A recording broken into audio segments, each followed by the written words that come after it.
สำบายดีอยู่ให้อยู่นาเหมือนนี้เนาะมาเผาชวนครับจิเบ็ดนี่โอ้ยกลางปีนอนโอ้ไม้น้อยเย็นเย็นเด่นเย็นเย็นเนาะลูกเด่นเด่นวิชาการเบ็ดกำลังขุดเต่าตอนนี้เนาะ แนวมาลูกนี่หัวหน้าเขากำลังขุดเต่าตอนนี้นี่โอ้ยลูกชายพ่อมันเก่งเว้ยขุดดินช่วยพ่อก็เป็นได้ที่แล้วได้กี้เอ้ยกูว่าดินชี้เข้าช่องเม็ดก้อนหรือพะจักเด้โอ้นี่ตัวนี้มองดังไฟมันบทันแล้ว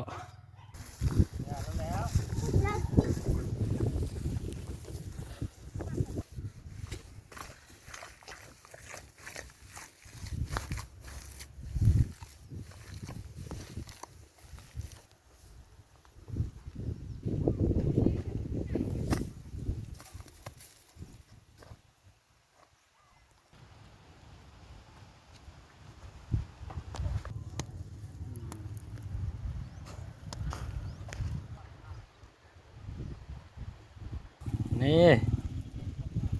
เห็นว่ากองแต้ควันทางนี้บ่มีเลยทางนี้นี่ออกมองเดียวทึกสูตรวิชาการใหญ่2 คนเนาะเถียงกันอยู่วิชาการ